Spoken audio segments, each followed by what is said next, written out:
My very first video. Now I will tell you this. This is my very first one.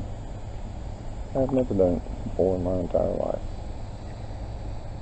So with all that said, I try to realize I'm only doing this to document my journey back to the land. And what I'm going to be trying to accomplish here is documenting my journey back to the earth. And what I'll be doing is reclaiming a piece of highly neglected property. And I'm going to carry it from getting it back cleared off, getting outside in shape, getting the garden beds put back in, and becoming productive. Understand what you're about to see is how the place is now, not how it used to be. So, with no further ado, let's let you see what it looks like.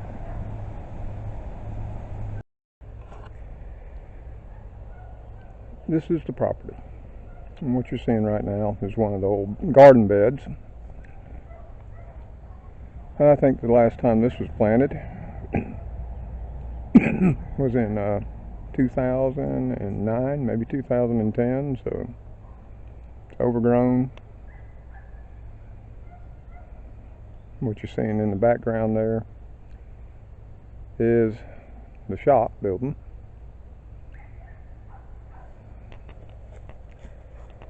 And we're just going to walk around here and show you. You can see some of this is cleared off now. But you can also see just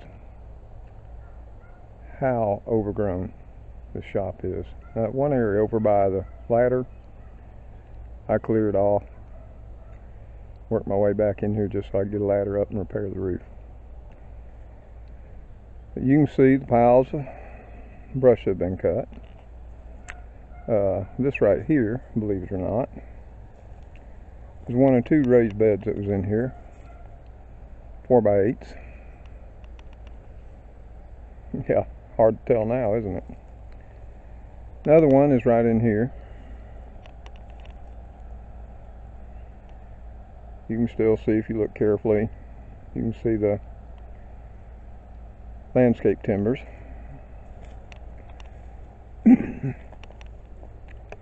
And if we go over in here, you might just be able to see what used to be in here. Oh, there it is right there. I think you'll be able to see it. That little sprig of rosemary standing up right there. Incredible. Still in there. As we continue around, you'll see the back side of the property is trimmed along the rear property line with pine trees.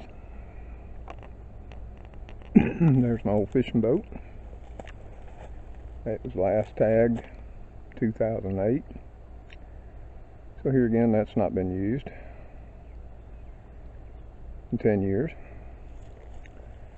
And you can just see how overgrown this property is. And where we're at right now is what used to be another garden bed.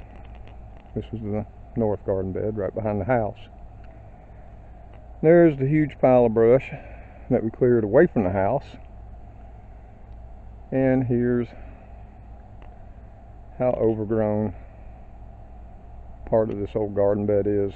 And there's a big stack of landscape timbers that we stacked up there when we took down the west and north timber fence. And right over here was the bamboo forest, right on the northeast corner of the property. And now it's just overgrown with just about everything imaginable.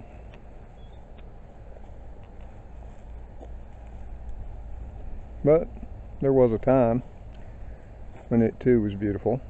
Of course, that would be probably about 9-10 years ago as well. And there you're looking out at the north lawn. And there's the side of my little white cottage underneath the oaks. You can see as we progress around this garden plot, it is just totally surrounded by native privet hedges. And as we head on down towards the house, and that, you can see where we've been clearing away from that huge oak tree. To give you some perspective, that's it right there. It's just mammoth. Some more of the privet hedge surrounding the north garden plot. It's going to have to all be taken down. You can see some of the vines still hanging on the house. This house was entirely enveloped in Virginia creeper, several other woody vines. This is just the remnants of it. You can see some of the evidence of where they were trailing up the house. And then all of this, 3 to 4 feet out, is totally overgrown. Pretty much like what you see here around the garden plots. And we've got a Japanese maple here that my father gave me about 18 years ago. Survived somehow. We got our Troy-built lawn tractor and our Cub Cadet. We'll be putting them to use. Just to make life interesting and give me some purpose, I've planted some tomato plants. Got some seed starts going here. And that. You can see right there some cantaloupe coming up. That's some cucumber. Over there is some Waltham butternut squash. That's going to be some okra, hopefully. And right there is a Goliath tomato. And I figured I'd plant something in here. I mean, the ground is extremely fertile, especially considering all the vines and such stuff that was growing up. And here's a Cherokee purple heirloom. As we continue around, here again, when you're looking at this, you can see the stumps and all that and everything we cut down. And this right here would be another Goliath. And that, here again, you can see the remnants of the vines. Here we have a hot banana pepper. And something just has been munching away on it. I did treat it with some insecticidal soap, as I did with all the tomatoes. But here again, all of this was grown up with vines. Woody vines, Virginia creeper. But underneath this leaf pack, which has been there for, I'd say 10, 12 years, the ground is just jet black. Considering how productive all the vines, shrubs were that were in here growing, I say it's got to be pretty fertile. And that's why whether I'll have any success or not, until I get the garden plots cleared off, I stuck something in it just so I could look at it and remind me why I'm doing it. So, and over here, just a tiny fig tree.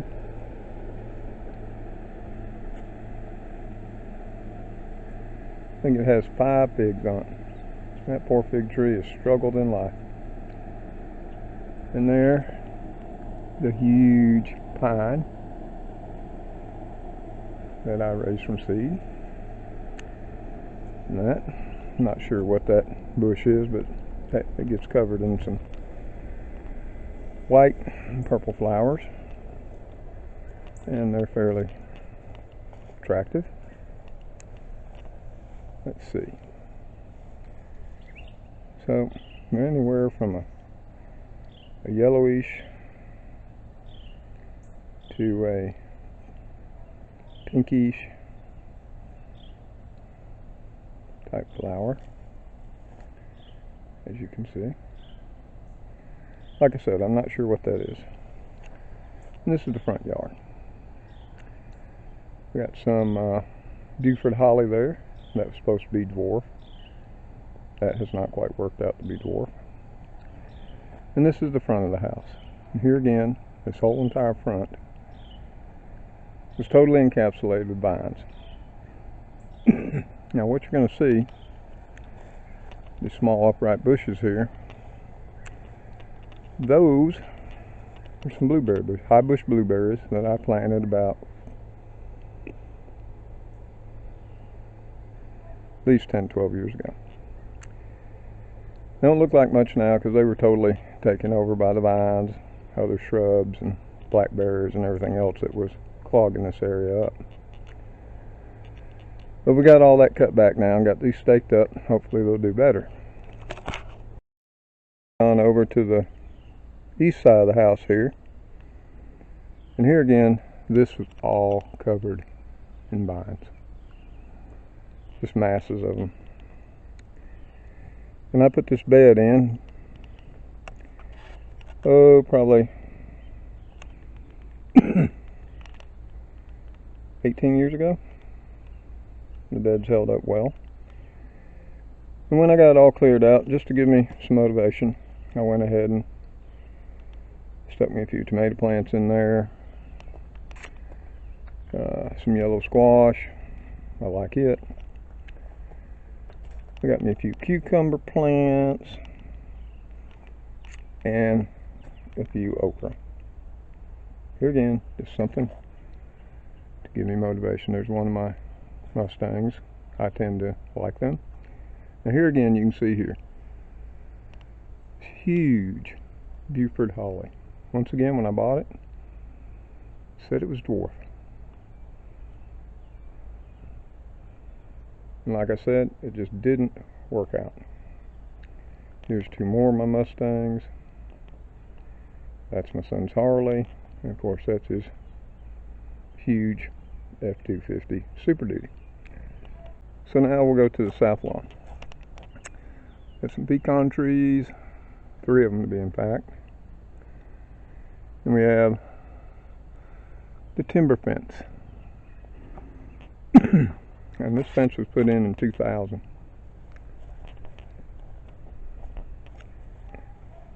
And it was cleared off here one day this week. And I'll show you what it looked like before. There's still some piles over here, the smaller piles. When I finally got the larger stuff cut away I could get to.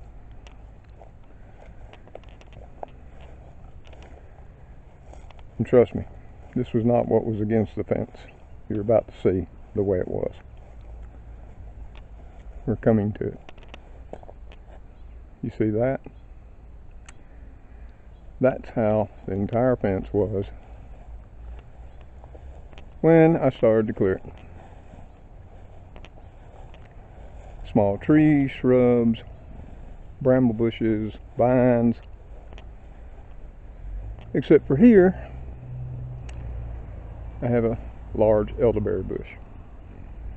Now this is the shop building. You can see it's covered in vines. There's the front of the south garden, all overgrown. So that's where we're at right now.